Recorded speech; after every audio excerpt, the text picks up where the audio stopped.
শিলচরে ফের মাথাচাড়া দিল mob justice বা মোরাল পুলিশিং। হাসপাতাল রোডে বাংলাদেশি সন্দেহে পশ্চিমবঙ্গের এক ফেরিওয়ালার উপর বর্বরোচিত হামলা, প্রকাশ্য রাস্তায় দুর্বৃত্তদের তাণ্ডবে চাঞ্চল্য শহরজুড়ে। শহরের প্রাণকেন্দ্র হাসপাতাল রোডে ঘটে গেল এক ভয়ঙ্কর মোরাল পুলিশিংয়ের ঘটনা। শহরের ব্যস্ততম এই রোডে বাংলাদেশি বলে সন্দেহ করে পশ্চিমবঙ্গের এক ফেরিওয়ালাকে লক্ষ্য করে আচমকা হামলা চালায় কয়েকজন দুর্বৃত্ত। বিনা প্ররোচনায় মারধর করে গুরুতরভাবে জখম করা হয় ওই ফেরিওয়ালাকে। খবর পেয়ে ঘটনাস্থলে পৌঁছে পুলিশ পরিস্থিতি নিয়ন্ত্রণে আনে।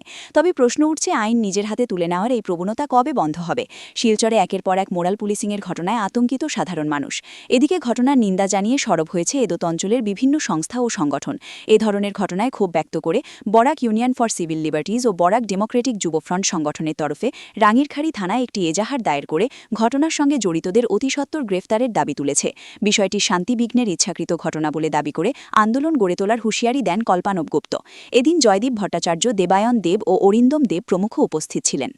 সিভিল হসপিটাল ট্রাফিক পয়েন্টের ওখানে প্রথমে আমাকে দুজন দাঁড়াতে বলে নাকি ওই বাংলাদেশি পেয়ে নিয়েছি, এই দাঁড়া, বাড়ি কোথায়, এরকম কথা বলতে বলতেই আমাকে মারধর শুরু করে।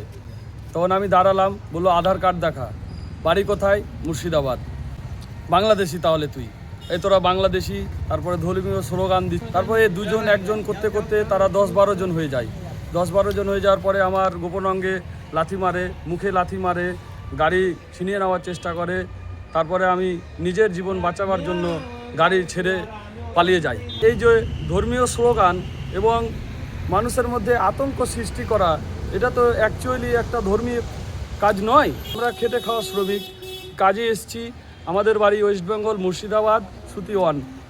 তো আমরা বিশেষ কাজে এসছি, আমরা এখানে ধর্মীয় স্লোগানে দিতে আসিনি এবং ধর্মীয় পালনও করতে আসিনি।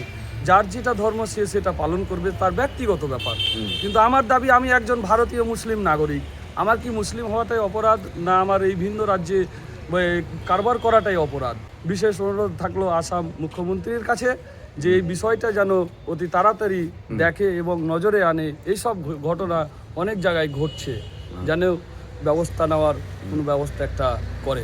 আজকে সকাল 7:30টার সময় নূরপুর মুর্শিদাবাদ বাসিন্দা রিঙ্কু শেখকে একদল দুষ্কৃতী রাধামাধব রোড পয়েন্টের সামনে হামলা করে এবং তাকে নানাভাবে প্রহার করে, বাংলাদেশি বলে তাকে প্রহার করে এবং তিনি শেষ পর্যন্ত তার জীবন নিয়ে পালিয়ে আসতে বাধ্য হন। এই যে একদল দুষ্কৃতী আজকে শিলচর শহরের ঐতিহ্যকে কালিমালিপ্ত করছে। প্রত্যেকটি ভারতীয় নাগরিকের গণতান্ত্রিক অধিকার আছে এই দেশের যে কোনো রাজ্যে কারবার করার, ব্যবসা করার।